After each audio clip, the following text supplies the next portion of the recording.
Olá pessoal, eu gostaria de trazer mais uma dica de leitura para vocês de um autor norte-americano, John Steinbeck, A Rua das Ilusões Perdidas. Esse autor é muito conhecido por essa obra aqui que eu voltei a ler, estou relendo então As Vinhas da Ira, que é a obra-prima de John Steinbeck, que já virou filme e que é muito conhecido não apenas nos Estados Unidos, mas também no mundo de uma forma geral.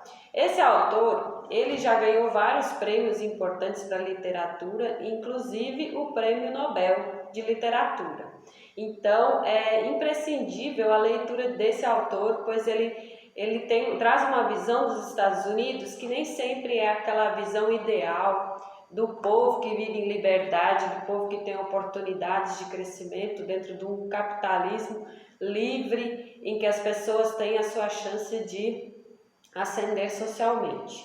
Então, o John Steinbeck, ele geralmente mostra o lado dos Estados Unidos, o lado da crise, o lado dos problemas, o lado dos pobres, as dificuldades que os pobres passam, o desamparo que muitas vezes eles vivem, por conta da ausência do Estado, principalmente nos lugares mais longínquos, no interior dos Estados Unidos, onde muitas vezes o capitalismo ele vem de uma forma agressiva e expulsa trabalhadores rurais de suas terras que às vezes não são deles porque eles são meeiros, ou então eles fazem empréstimo e aí acabam perdendo as suas terras. Então o John Steinbeck ele sempre mostra esse lado dos Estados Unidos. Muitas histórias dele são ambientadas no período da crise que ocorreu após 1929, que afetou não apenas os Estados Unidos, mas o mundo todo praticamente.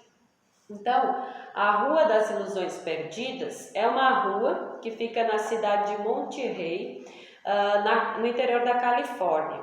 Na verdade, não é bem no interior, eu digo interior porque é uma cidade mais no interior dos Estados Unidos, no sentido de não ser próximo à capital, mas fica no litoral essa cidade. Então tem praia, tem muita relação com essa praia, com os peixes, a pesca. E é muito interessante a história porque ele traz vários personagens. A gente precisa às vezes até anotar ou marcar esses personagens para a gente não se perder na história. Mas a história é muito tranquila de ser lida, muito rápida. Ele parece um livrinho bem fininho, né? Mas na verdade essa aqui então é uma edição da Best Bolso, com páginas o papel bem fino, letra pequena, muito leve, ótimo para levar na bolsa. Esse aqui mesmo eu li nas minhas viagens de casa até a escola todos os dias, lendo por 15, 20 minutos e eu concluí a leitura de forma muito rápida. Então, falando um pouquinho dessa história, alguns dos personagens. Tem um chinês que possui um comércio, um mercadinho, e esse mercadinho é aquele mercadinho típico que existe nas cidades do interior, onde se vende de tudo. Tudo que você possa imaginar se vende então no mercadinho desse chinês. E aí ele tem aquela prática comum também de cidades do interior, que é vender fiado, vender para que as pessoas possam pagar depois. Então ele vai anotando, vai fazendo as continhas lá. Às vezes as pessoas não podem pagar, aí elas precisam dar algum bem em troca, às vezes uma casa, um terreno, um veículo, alguma coisa para que possam quitar as suas contas no mercadinho.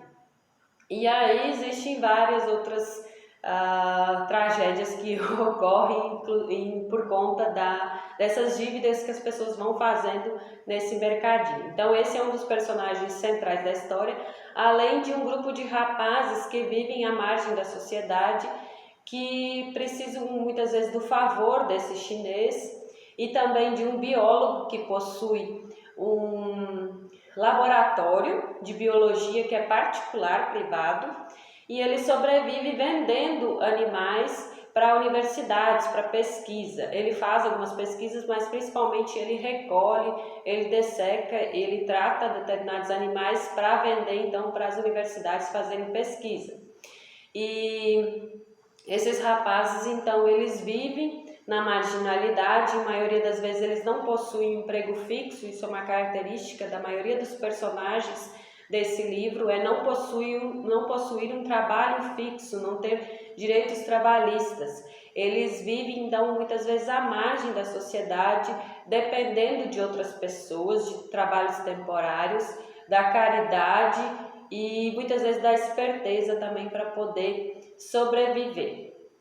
Há também personagens como moças que são garotas de programa e que elas precisam, então, muitas vezes, além de fazer esse trabalho relacionado à prostituição, elas também fazem caridade, por conta que a mulher que as organiza, né, nesse trabalho, ela também é uma pessoa muito caridosa. Então, o que é interessante é que esse autor, ele mostra essas pessoas que vivem na marginalidade e que elas mesmas se ajudam entre si.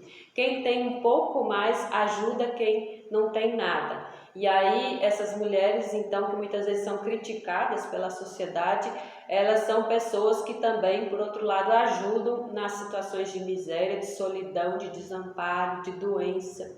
E aí eu fiquei pensando algo que eu até arrisco a dizer, que eu não sei se alguém já pensou sobre isso, que o John Steinbeck, ele fez na literatura norte-americana muito do que o Jorge Amado também fez na nossa literatura, que é falar sobre aquelas pessoas simples, o cidadão comum que muitas vezes vive na marginalidade.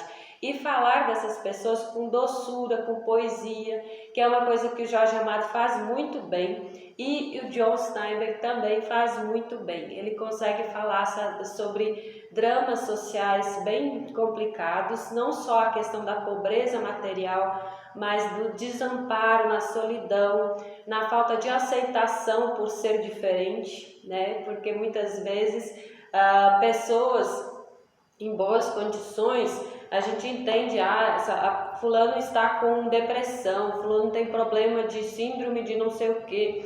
E muitas vezes não é aceito isso dos pobres. Os pobres são vistos como pessoas que precisam trabalhar, que precisam se virar, então elas não têm direito de ter a sua subjetividade.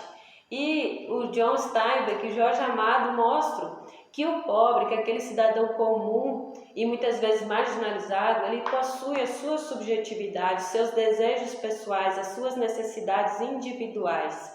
E aí essa questão das características individuais, o direito à individualidade, é algo muito bonito que a gente vê na literatura, sendo respeitado, sendo evidenciado, uma forma de mostrar isso com beleza, com leveza, com poesia. Então, essa história ela é muito interessante, muito boa de ler. Eu tenho certeza que vocês vão gostar. Então, se vocês já leram, se vocês têm interesse, comentem, curtam. Se ainda não foram inscritos no canal, inscrevam-se também.